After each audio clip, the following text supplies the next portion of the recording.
मुसलमान भाइरो आओ फ़कत तव्हांजे आॾो नबी करीम सल्लल्लाहु अलैहि वसल्लम जे सहाबा ऐं रसूलुल्लाह जे उम्मत जे उलमा किराम जी एक फज़ीलत बयान कयां।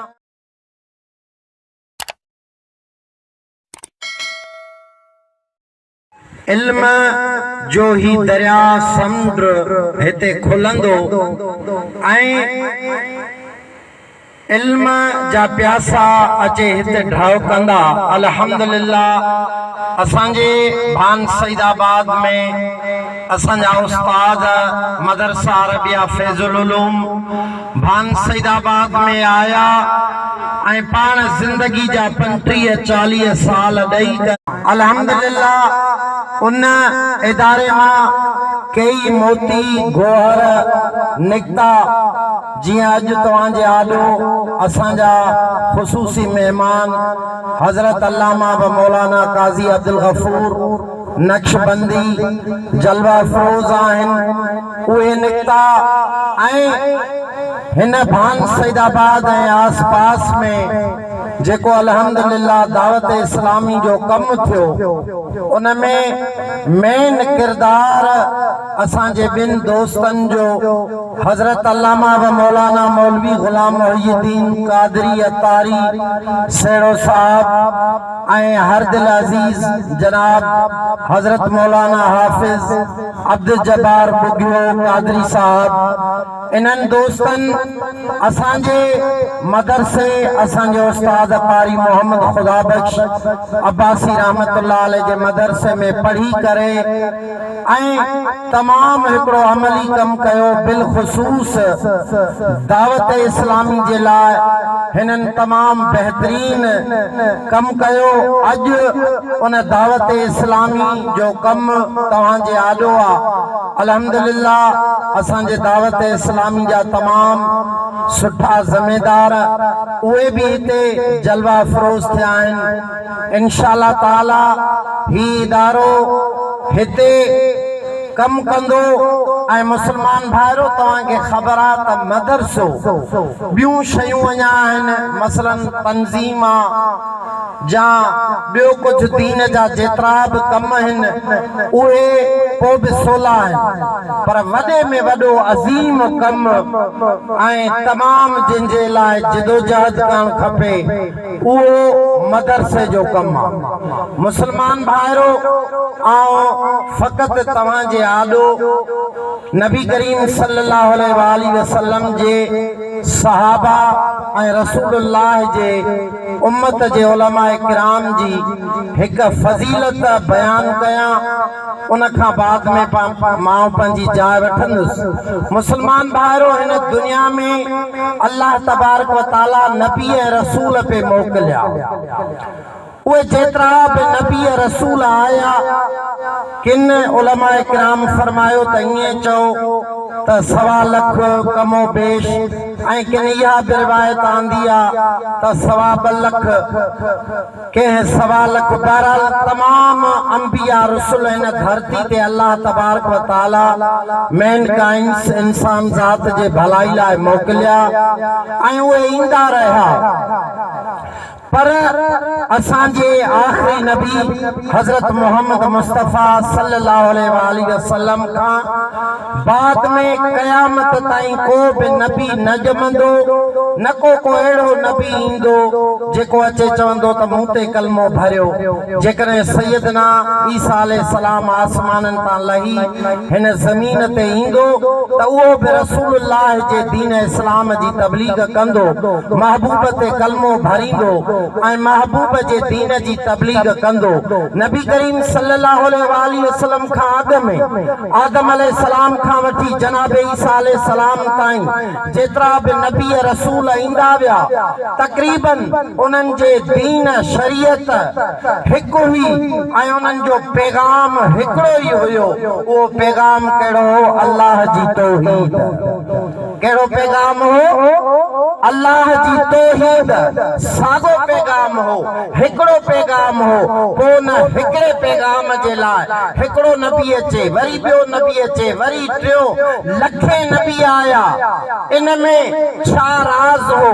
हालांकि पैगाम त हिकिड़ो ई हुयो, अल्लाह जी तौहीद, रसूल जी रिसालत, नबी जी नबूवत ऐं उन्हनि जे शरीयत जूं ॻाल्हियूं। चंद ॻाल्हियूं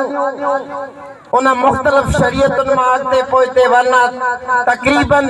उहे शरीयतूं ऐं इहो दीन ऐं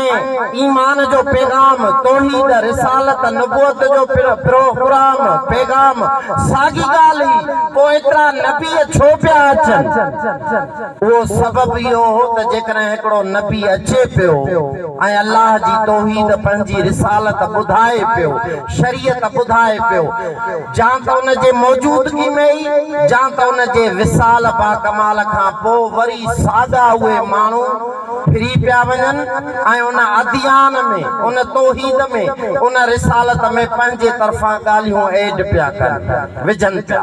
पंहिंजो अक़ीदो ठाहिनि पिया, अलगरज़ उन में तहरीफ पिया कनि, रद्दो बदल पिया कनि। हाणे जॾहिं तौहीद में, नबूवत, रिसालत जे अक़ीदे में, शरीयत जे उन कानून में रद्दो बदल करे छॾनि त उन जे लाइ वरी रब्बुल आलमीन ॿियो नबी मोकिलियो। अहिड़ी तरह इहो सिलसिलो हलंदो पियो अचे, पर जॾहिं वारो आयो लजपाल नबी, असांजे नबी रहमत लिल आलमीन, रसूलनि जे सरदार, अशरफ अंबिया, हबीब खुदा, नबीउल अंबिया, रहमत लिल आलमीन, अम्मा खातून जन्नत, फातिमत ज़हरा जे बाबे, अम्मा खदीजतुल कुबरा, अम्मा आशतुल हुमैरा जे घोट, सिद्दीक़ फारूक उस्मान हैदर जे दिलदार, तरब फरमायो त मा कान मुहम्मदुन अबा अहदिन मिन रिजालिकुम वलाकिन रसूलुल्लाह व खातमन नबिय्यीन। महबूब फरमायो, अल्लाह महबूब जे लाइ अल्लाह फरमायो ताग में नबी ईंदा पिया वञनि, पर हाणे को बि नबी न ईंदो, मुंहिंजो मुस्तफ़ा आख़िरी नबी आहे, तव्हां मां कंहिंजो बाबो न आहे, बल्कि अल्लाह जो रसूल आहे। मुस्लमान भाउ, उन जो सबबु कहिड़ो हो जो हाणे महबूब खां पोइ बाद में नबी न ईंदो? इहो ई सबबु हो जेको अॻ में तव्हांखे ज़िक्र करे ॿुधायुमि त रद्दो बदल कई पई वञे, तहरीफ कई पई वञे, पर मुस्तफ़ा इन कायनात में आयो। अल्लाह तबारक व तआला हबीब अलैहिस्सलातु वस्सलाम के उहे सहाबा किराम, अहल बैत किराम, खुलफाए राशिदीन, अबू बकर, उमर, उस्मान, हैदर, जुबैर, तलहा, मिक़दाद, सलमान, हसन, हुसैन, ये अता कया जन मुस्तफ़ा जे दीन जी उहा निगहबानी कई ऐं उनखे महफूज़ कयो जो क़यामत ताईं इन दीन इस्लाम में हाणे कंहिं बनी बशर खे ताक़त नाहे जो रद्दो बदल करे सघे। हिकु त महबूब जिथे शान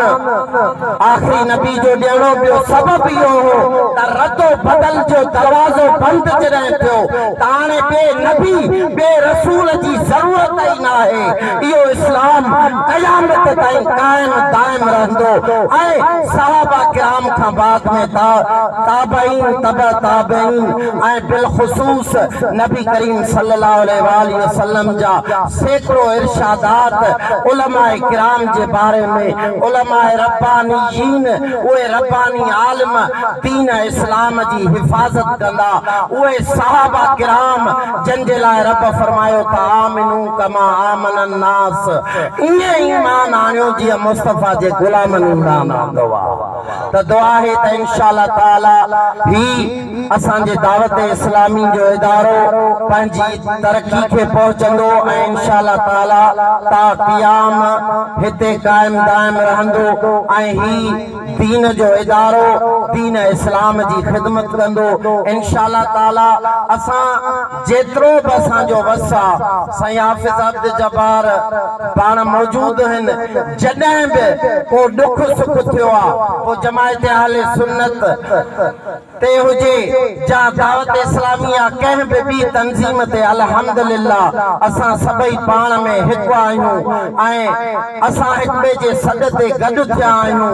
अल्लाह तबारक व तआला असांजो इहो दीन जे लाइ गॾु थियण, नेकी लाइ गॾु थियण ऐं ख़िदमत करण पंहिंजे बारगाह में क़बूल मक़बूल फरमाए। वमा तौफीक़ी इल्ला बिल्लाह। मुराद मां नसीहत बूद गुफ्तेम, हवालत बा खुदा करते मुरफ्तेम।